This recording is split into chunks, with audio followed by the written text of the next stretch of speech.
Welcome to Bankable. I'm Doreen Abisundra, your host and a proponent of innovative technology and financing solutions for AI infrastructure, decarbonization, and energy security.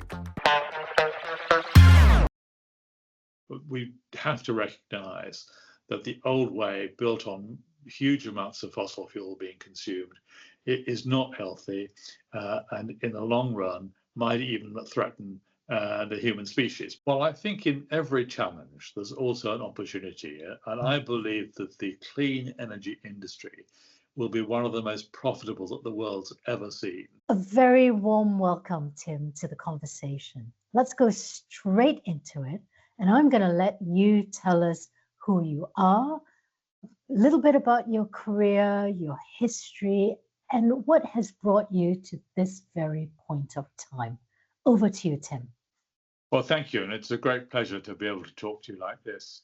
I'm Tim Yeo, and I'm here to talk about what I've done in my life across a variety of things in business, in politics, in government, and latterly in clean energy above all. My background, I started work in financial services. Really, I trained as an investment analyst, went into fund management, worked for an American bank, all the usual sort of stuff, and found that great fun, enjoyed it a lot, and did it for several years. But gnawing away in the background, really, I think, was an interest in politics and government. And it's a bit like a drug, really. When you start to take something like that, you get into politics, it does become addictive, and it sort of eats you up and chews you and then spits you out again. But it was something I knew I wanted to do in the end. So I gave up what was quite a nicely paid, an interesting job in finance, and I was part of a boutique for a while. We didn't call it a boutique in those days, but we did a bit of corporate finance work as well as portfolio management. That was all great fun. But anyway, fast forward, 1983, I become a member of parliament here in the UK, and I served in the government of Margaret Thatcher and John Major. And then, of course, the Tory party went into opposition for a long time, the great Tony Blair landslide in 1997. So I've seen politics both from the government side and the opposition side. I served in the shadow cabinet, all that kind of stuff. But quite early on, in fact, I remember it vividly, I was switched, as people are in the UK administration. I left London one day as a health minister, and by the time I got back to London, I was an environment minister looking after energy efficiency and climate policy. Now, in 1993, climate policy was only discussed on the scientific pages in the media. You know, it wasn't a general topic at all. It's changed a bit now, but and that's really what got me really interested, not only in nuclear energy, obviously, because that's one of the cleanest forms of energy, but the whole clean energy transition and the need to be more efficient in our use of energy, and so on. So that's where it all started as far as I was concerned. Fantastic. That's really incredible transition. And also that focus from 1993, we're looking back several decades now. And so I'm very keen to hear more about what you're doing now in the 21st century in 2026, in particular, because you and I have been talking about nuclear, and we'll come into conversation about what you do there, but also in terms of what you do in terms of trading electricity. So if you can give us a very brief description of your recent career expertise. Okay, well, perhaps the most recent part was this company which trades electricity between the UK and France, and therefore accesses to the EU as well. It's very little known, I think, that how much electricity trading there is, even cross-border trading. And what happened was I was on the board of a large French company called Getlink, which was the company which runs the Channel Tunnel, and did that rather successfully. Channel Tunnel's been a great success. You know, overnight when the tunnel opened, the volume of traffic by air between London and Paris and London and Brussels declined by 80% because people preferred to go on the train, even though the train was often more expensive. But a sort of from that emerged the possibility of building an electricity interconnector through the tunnel between Folkestone in southeast England and Calais. Now, this was quite a novel idea. No one had built one through a train tunnel before, and there were a lot of regulatory problems to overcome. But I thought this was going to be a good business. The rest of the board of Getlink were pretty skeptical about that. In fact, initially, they didn't really want to do it at all. When they did, they said, well, let's do it as a joint venture, 50-50 with another company. So, okay. But I was always on at the board saying, no, this is going to be a gold mine for us, because when you can trade electricity between one country and another, it improves the security of the supply by definition, because the country can use electricity which has been produced in another country and therefore doesn't have to rely completely on what it's generating within its own boundaries. And so gradually the board got a bit more interested in this, and we soon found, of course, the regulatory problems were hideous because there was French authorities who had jurisdiction, the UK authorities had jurisdiction, and the EU had jurisdiction as well. Because when we started building this, the UK was still in the EU. Anyway, we battled our way through all those things, and took years actually. I mean, took us about, I suppose, 6 or 7 years to sort out the regulatory problems before we started actually building the interconnector. And then, of course, there were some safety issues about whether we could really have an electricity interconnector going through a train tunnel. No one had ever done that before, I think, anywhere in the world. So a lot of people said, well, I can't do that. Eventually, we persuaded them. So what it means now is that the company that Getlink owns, it's a fully owned subsidiary called Electlink, which is the company which owns the interconnector and actually operates it. And when we finally got it started, from day one, it was a terrific success, because people found that the market was a very active one, more active than I'd really understood.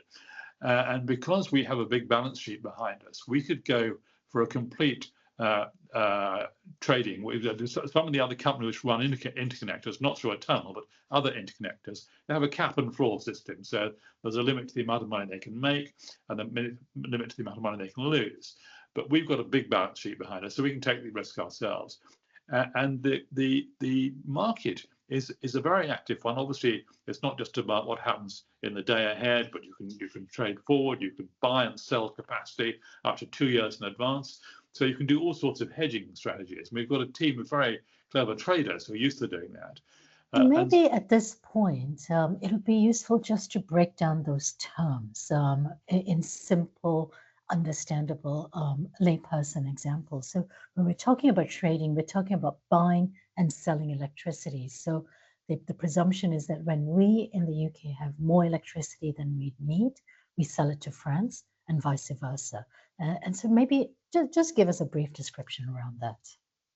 Well, that's exactly what happens, and the electricity flows to the country where the price is highest, and that price can change quite quickly and quite suddenly, and so it's literally just trading prices. The difference between the price of electricity in the UK and the price of electricity in France, the electricity moves to where the price is higher, and it can reverse the direction. It takes about half an hour, I think, to get there. Well, it's a great big copper cable, basically, about more than a meter in diameter, huge, great thing, and that's where a lot of costs arise. But you can switch it. So all the while, we've got a team of traders like you would have in any kind of commodity, watching the market, looking ahead, and you can deal on the spot market. You can also take positions on futures, so you can do the day ahead, you can do further ahead, you can do up to a couple of years ahead. So you can hedge in both directions. In fact, you can actually take a position both long and short ahead. So one of those bets is bound to come out right. But if you manage them cleverly, you should do very, very well.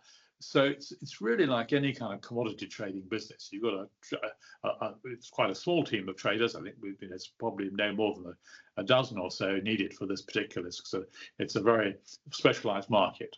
But the market can move very quickly, and it reacts to all sorts of things. I mean, for example, France, which has a great deal of nuclear energy, the first year that this trading started happened to be a very warm summer in France, and a lot of the nuclear plants in France, the inland ones, use lakes and rivers and that sort of water to cool the nuclear plants. Well, of course, if it's very, very hot, that doesn't really work very well. And so some of those nuclear plants couldn't operate at full capacity, which meant there was a shortage of electricity in France. So the price went up, and we were able to supply that from the UK. And the difference in the price was higher than usual, much higher than usual. So in the first year of trading, the profitability of this trading process was very, very high. And I think the capex originally had been about 650 million euros to build it. And I think in that first year, we were getting a return of about 400 million euros, so more than 50%. Now, that was unusual to have such a big difference in the price, but it reflected the unexpected weather conditions, a very, very hot summer in France. And so those are issues which can affect the trading very substantially. That's a particular point I'd like to highlight, because, you know, when we were preparing for this conversation, the reason we're talking about electricity trading is to recognize that the world of electricity generation and supply shouldn't sit in silos, definitely not within countries, but even not within nations. And you've just given us a very clear example of nations collaborating almost to provide the supply that is demanded at that point of time, albeit obviously at a profit to a company in this case. So tell us more about why this level of collaboration is needed and how you're helping with sharing the generation that we have in the UK. Why is it so important to be cross-border, so to say? I think it's important because it improves the energy security of both the countries that are supplying it and those that are receiving it. I think we're all, in the last 5 years, we've learned to be much more concerned about energy security. You know, if a country hasn't got enough power to keep its electricity system on, that produces a revolution, really. We all are totally dependent on a 24/7 supply of electricity for all sorts of purposes, both domestic and industrial. And so anything which reduces the risks, anything which can improve the security of that supply is actually very beneficial, both for domestic consumers and also for business consumers. So it's important to try and increase the amount of connectivity there is. And I think very few customers, the public, are aware of how much cross-border trading there is taking place. Obviously, the interconnector going through the tunnel is an unusual one. Most of it's just going sort of an ordinary power line, you know, crossing a border between, you know, France and Germany or whatever it might be. But I think we are all going to be, for the foreseeable future, very worried about the security of energy supply. And we've seen what threats that can, you know, it's very, if Russia takes an aggressive action, energy security is one of the weapons they can use. And that'll be true right around the world, actually, not just in Europe or Russia. It will extend to Asia and Africa and everywhere. So I think it's a sort of fairly new concept, but it's one we're all going to be taking a lot of interest in because our economies will be very adversely affected by a lack of energy security. Mm-hmm. Very, very insightful there. And just bringing us back to the technical infrastructure that you described. You said this is a 1 meter wide copper cable, effectively. How long did it take to build? How many companies were involved in the building? You spoke very clearly about the regulation that was needed, but once the regulation was there, tell us a little bit about that process. And the reason I ask this is to inspire people to recognize that electricity trading is not just being a trader, but there are loads of different angles to be part of a link, for example, that you've just described. So tell us more about that infrastructure. Yes, well, the copper cables themselves are how you actually transmit the electricity. There is a worldwide shortage of copper cables, actually, and this is one of the reasons that we are seeing some difficulties in the whole transmission industry, transmission of electricity. We haven't got enough capacity because people, they're wanting to meet demand. There's a huge increase in electricity demand for a number of reasons, AI just being one recent current example. I think that's the shortage of copper cables is simply a lack of manufacturing capacity, and I think the demand has greatly exceeded what people were expecting, so they were caught slightly on the hop. That will eventually be resolved in the usual way. The price will go up and therefore more people will build the copper cables. But it does mean, I think, that where new demand arises, the connection of that to the grid, it tends to be one of the obstacles, one of the difficulties which has to be met. And again, we're going to see another variety of that because as we see small modular reactors, nuclear reactors, being able to bring nuclear power to areas of the world which haven't previously had it, because if you had to build a 1 gigawatt or 2 gigawatt nuke, that wouldn't be much use if the population you're going to serve was only 50,000 people. But the small modular reactors will take the benefits of nuclear power to all sorts of communities which haven't had them before, but they will all need copper cable to deliver that electricity. So there's going to be, I think, for the foreseeable future, a need for more and more copper cable, and that, because without that you can't have the transmission infrastructure that you need to get electricity around to new places. Incredible. Unless, of course, everything moves to photonics, and we end up, trading and sharing our electricity using light. But perhaps that's for a different conversation. But well, that's certainly a very interesting conversation. But I think that's still. I mean, that may well be achieved more quickly than I have ever thought was possible. But we can't be sure about that yet. And for the meantime, if we're looking at what we need in the next 20 years, we're going to need an awful lot of connectivity of electricity supply. Indeed, brilliant. And you've brought up three very crucial topics in today's economy, in particular the digital economy. The first is AI. AI is driving the demand for electricity on an exponential scale. The second thing is grid connection. Connecting any sort of new energy source that we create or build to the grid to meet that electricity demand. And the third is SMRs. And now I'm going to let you describe your thoughts on AI, the grid connection, and then do us a little bit of an insight into what small modular reactors are, please.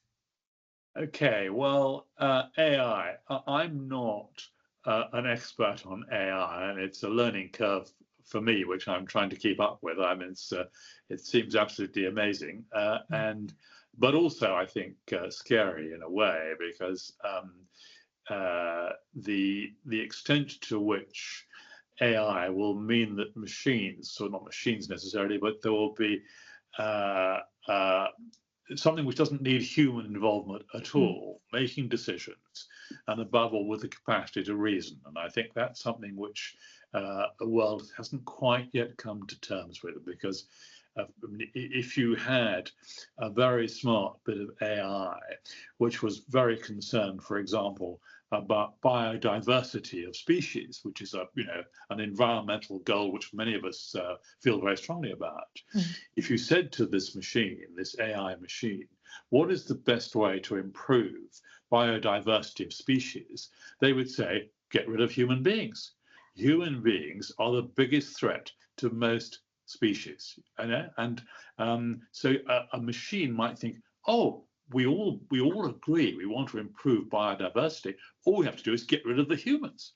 And some days that seems like the most logical thing when you read the news these days, isn't it? You're right, but you're right to highlight that not all of us, and many, in fact, whether in government or in leadership, don't have that full grasp of where AI could be. But I think the one certainty that we have discussed or discovered is that it's going to need more energy, and that is the key to the world of, maybe let's go with nuclear energy as the next point. Tell us what you're doing in nuclear and why nuclear energy is so important in this growing need for electricity. I've been a lifelong supporter of nuclear energy because of accidents along the way. I mean, Chernobyl is perhaps the best known one, but there's often been resistance to nuclear energy. People are quite cautious about agreeing to have a nuclear plant built near their home, and many people have thought it's dangerous. Actually, I think the research now demonstrates beyond any possible doubt that nuclear is one of the safest forms of energy. You know, I'm afraid, tragically, lots of people get killed in coal mines when there's an accident. Not only coal mines, all sorts of accidents take place in the energy industry. And nuclear, the record of nuclear energy in terms of safety is exceptionally good. And it's also the case that whereas consumption of coal can produce very bad air quality, shortens people's lives, nuclear is a very clean form of energy, and you can live next to a nuclear plant quite safely, much more safely than you should be living next to a coal mine. People don't often recognize how dangerous it is.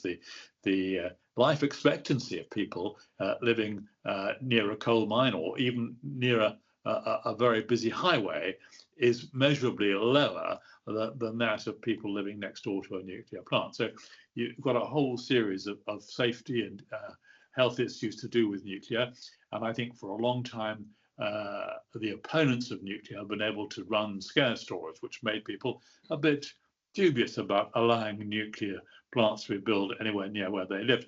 I think that's now been overcome. It was interesting that the European Union, historically, through the European Commission, was hostile to nuclear energy. Officially, it was neutral, but we all knew they actually were trying to resist it wherever they could.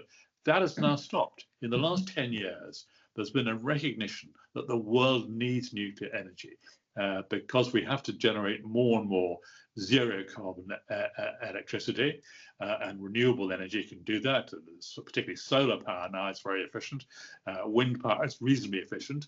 But the renewable energy industry can't do everything. It needs nuclear, which can provide 24/7 reliable baseload electricity power at the flick of a switch. So the demand for nuclear and the recognition of its role has increased enormously. I would say the outlook for the nuclear energy industry today is better than it has been at any time in this century, and people can see that we need it. Now, there's going to be an extra dimension once we get these small modular reactors, which can be built in a factory.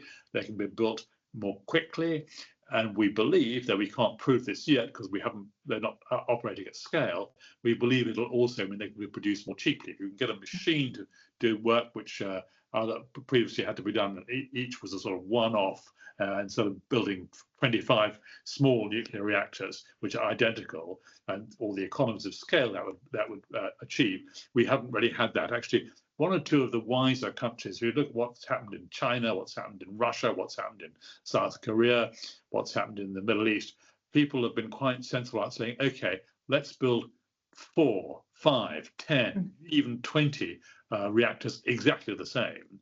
Whereas a lot of Western countries, I'm afraid, thought, oh, well, we can just make this one a bit better. We make a few changes. You build 3 or 4, and then let's just change the model a bit.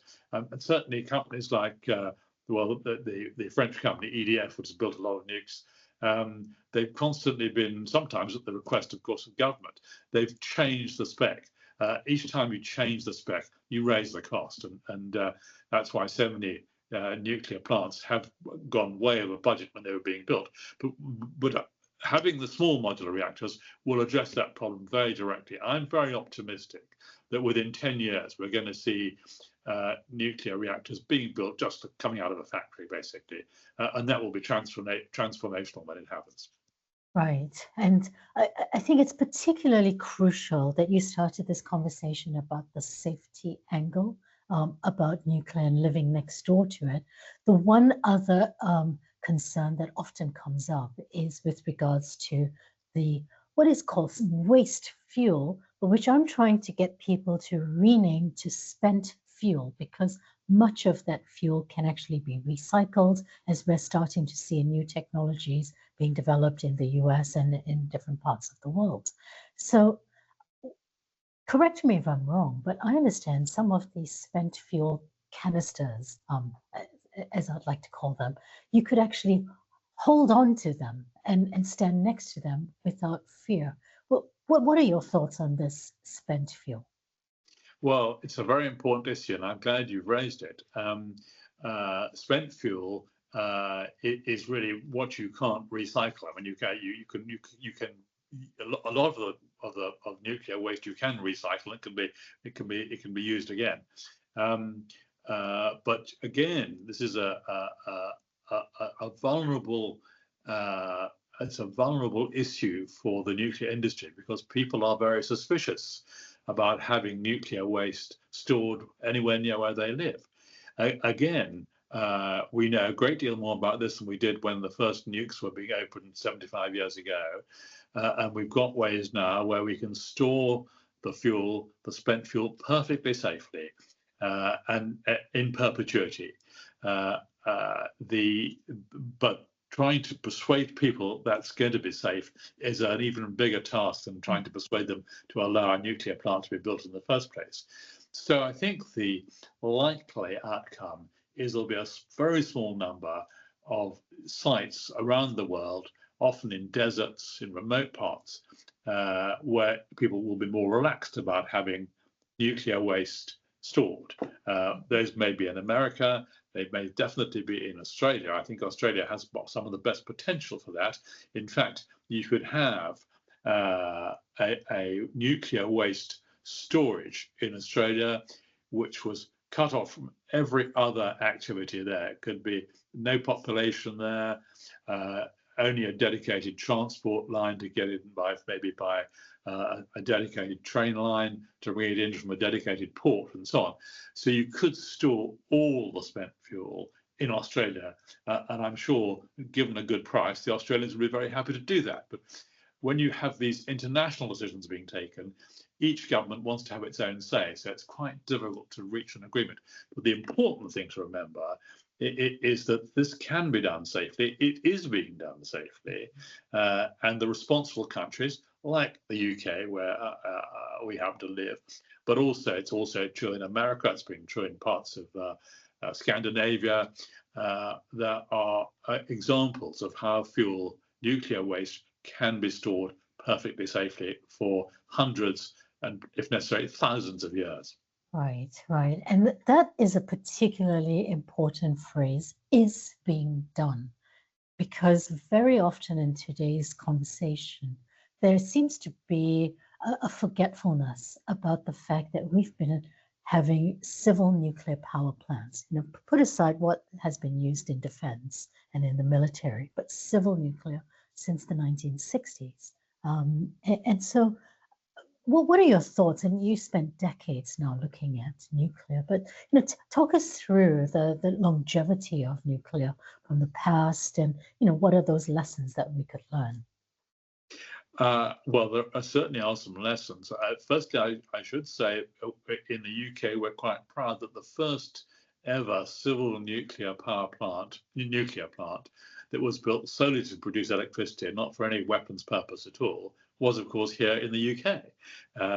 And the late Queen Elizabeth, who only died 3 years ago, she opened the first one in the UK, and that was actually even it was at the end of the 1950s. She was a very young queen at that time. It was a very small plant, but it was the first one that was just there simply to generate electricity for civil consumption.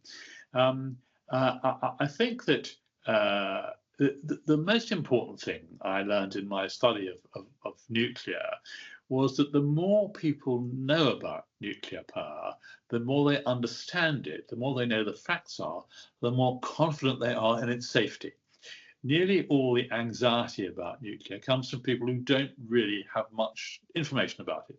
And therefore, the industry it does a good job, but it needs to go on making sure that every question that people ask about nuclear is given a straightforward answer. There's no secret about it.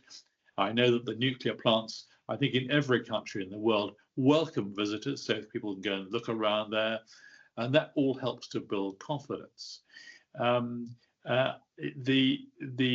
need for nuclear to play a bigger role, however, means we've got always to be working to make sure that information is shared with all, not just the people who live nearby, but anyone who has an interest, a concern, a hope for what nuclear can do, needs to have access to the most up-to-date information, which they will find is almost invariably very reassuring.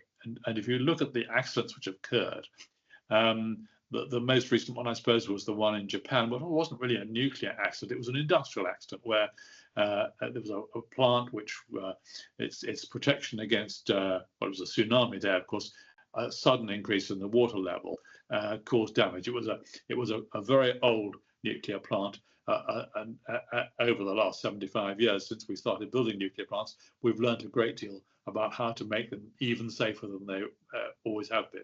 And that priority for safety has been driving the design of nuclear plants really ever since the first ones were built.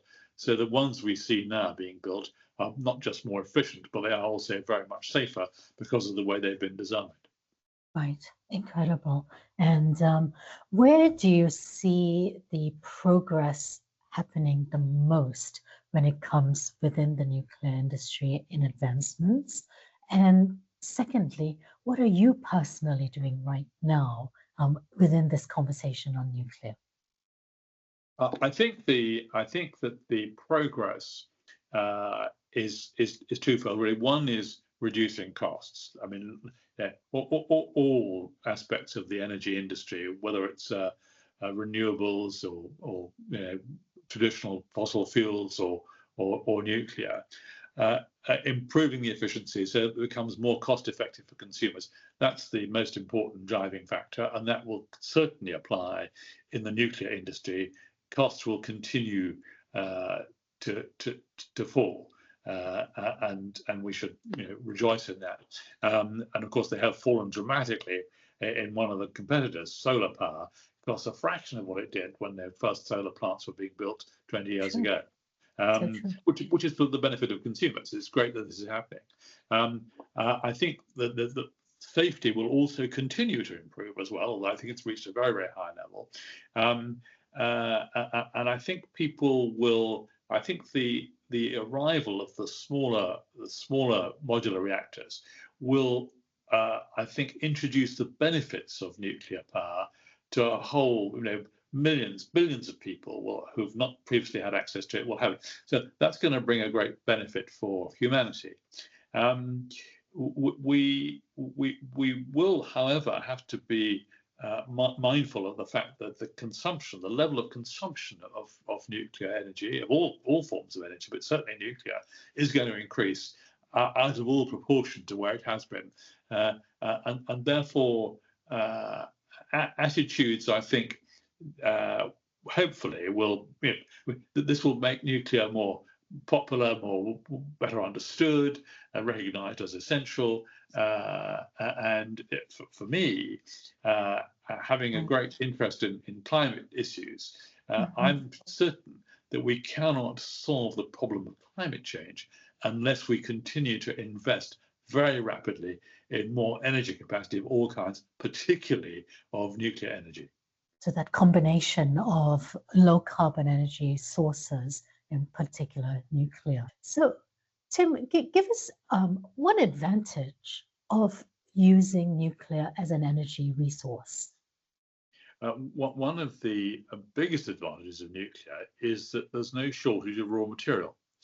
Uranium is found in many parts of the world. There are large deposits, for example, in Namibia, down in what used to be called Southwest Africa. But it's all over the place, really. There's substantial resources in Asia, in the US, in South America. So that makes it a secure type of energy. If the raw material can be obtained from a large number of sources, you don't get in a situation, which we've been rather reading about recently, with the amount of oil and gas that goes through the straits. The Strait of Hormuz. Exactly. It's much safer if you can have an energy source where the raw material is available from a large number of different parts of the world, different countries, different companies, different governments, and that's true of nuclear, and therefore it's another reason for being willing to depend more heavily in the future on nuclear energy. Thank you for sharing that, because I don't think that's as widely known, that you can get the fuel for nuclear, uranium in this particular case, from many different nations and geographies. So in that way, we are enhancing the conversation on energy security. We are less reliant on one jurisdiction. Brilliant. Thank you. Fantastic. So tell us exactly what you're doing then within the world of nuclear energy. I chair a think tank called the New Nuclear Watch Institute, which we're sort of with part campaigners, but above all, we're trying to make people understand the role of the essential role that nuclear is going to play in addressing the climate change challenge. That is a very, very real challenge, and the whole energy transition from reliance almost completely on fossil fuels, particularly on coal, that is going to have to be phased out. Coal has a limited future. Even gas will have to be phased out eventually. But we know that that's possible because of the other technologies that are coming along, and they're getting more and more efficient. I think there is clearly a political case we have to make, because we know that most notably the present US government does not accept that they have to go through this process. They believe that fossil fuels can continue to be consumed, drill baby drill, as the president likes to say.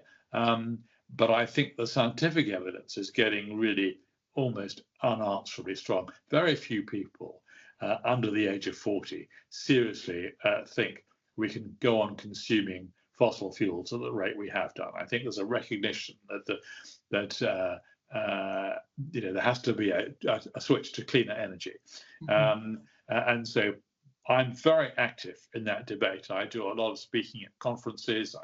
We organise webinars, all the things one does now to try and communicate the message. And it's very interesting the way that happens. Now, I've been very struck by how, as people have learned to understand the science of climate change, they come around to thinking, yes, there are other ways we can do it. And in fact, actually, there's a safety gain here. A lot of people die in accidents, in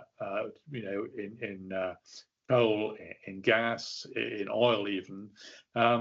Not many people die when there's a solar development near them that doesn't have a lot of fatalities.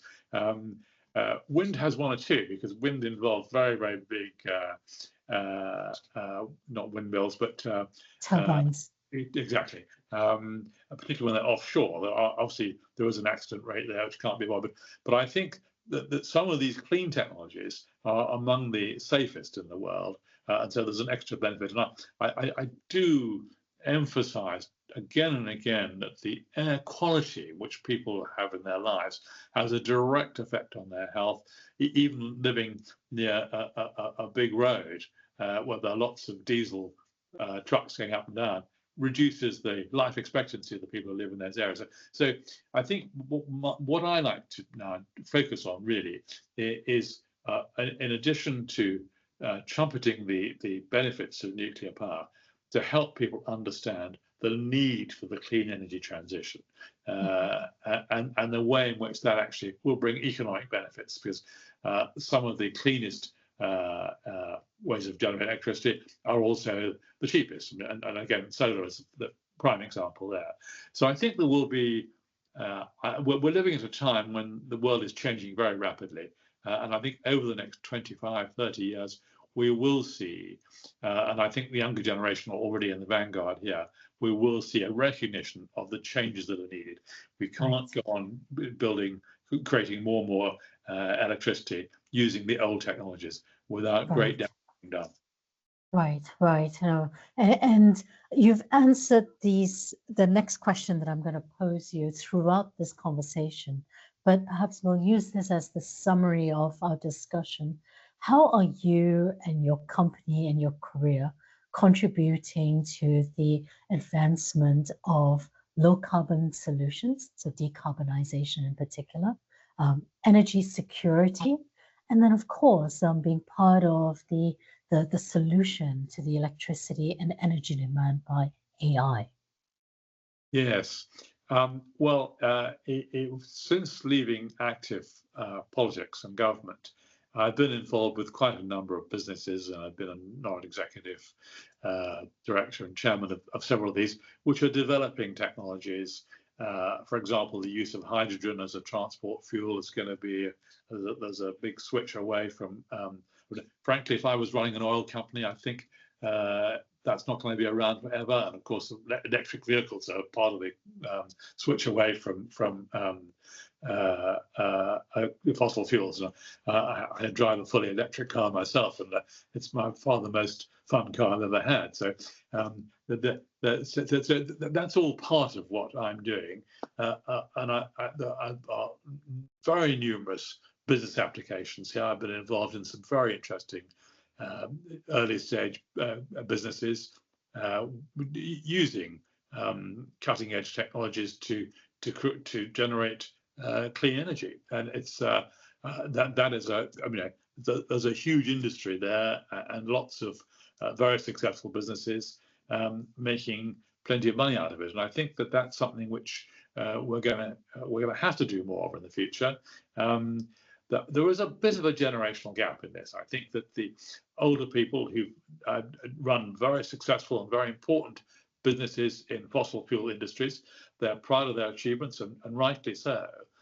But I think if you talk to people in there, certainly very few people, I think, over the age of 30, under the age of 30, would question the need for a complete clean energy transition. We have to recognize that the old way, built on huge amounts of fossil fuel being consumed, it is not healthy, and in the long run might even threaten the human species, because if climate change does get out of control, if we find that we're not just living in a world that's 1.5 degrees warmer than it was before the Industrial Revolution, but it gets up to 3 degrees or 4 degrees centigrade, that will mean that huge parts of the world are underwater. Take a country like Bangladesh, a couple of 100 million people there. They only need a very small rise in sea levels. They'll all have to be enforced immigration. Now that's going to be very unpopular, because people don't like being told they've got to go and live somewhere else where their families have lived. So these are the changes which I believe are the issues which we must grapple with, which I'm interested in grappling with, but I've got children, I've got grandchildren, and those are the issues which they're going to be thinking about all the time. I think by the middle of this century, climate change will be one of the most talked about issues in the world, because of the danger if we don't manage to make the clean energy transition. The danger for humanity could become very real. Right. Gosh, that's a stark warning, but also you've provided us with solutions to avoid this catastrophe that could happen if we don't change our ways. It's been such a privilege first getting to know you and then hearing about this incredible career and the opportunities that you've created for yourself, but also the advantages that you've brought within your career to the world of decarbonization. Is there a final thing that you want to say, Tim, to inspire us to the next step? Well, I think in every challenge, there's also an opportunity. And I believe that the clean energy industry will be one of the most profitable that the world's ever seen. In addition to the benefits in terms of health and so on that it will produce, I think I would be excited about the huge and profitable businesses and industries which we perhaps can't even necessarily dream of at the moment. But I'm absolutely convinced that the ingenuity of humanity, our ability to adapt. Always remember, I think Charles Darwin, one of the wisest people who ever lived, he observed once that the species which survive and prosper are not those that are the cleverest or even those that are the most the strongest, but the ones that are most adaptable. And that applies to species, it applies to industries, it applies to companies, it applies to countries and governments. Nothing will stop the world from changing, and some of those changes will be easy, some will be difficult, some will be popular, some will be unpopular. So my message to people is be prepared for change, because if you can adapt to change, you will succeed, you will prosper, and you will have a long and healthy life. So that's the most important message. How wonderfully inspiring. Thank you, Tim. Thanks for being here. Thank you. It's been a pleasure. Cheers. Thank you for listening to Bankable. For early access to energy transition pioneers and to learn how to structure the investment solutions described in this episode and throughout the series, subscribe to the podcast and get in contact at frescocleantech.solutions.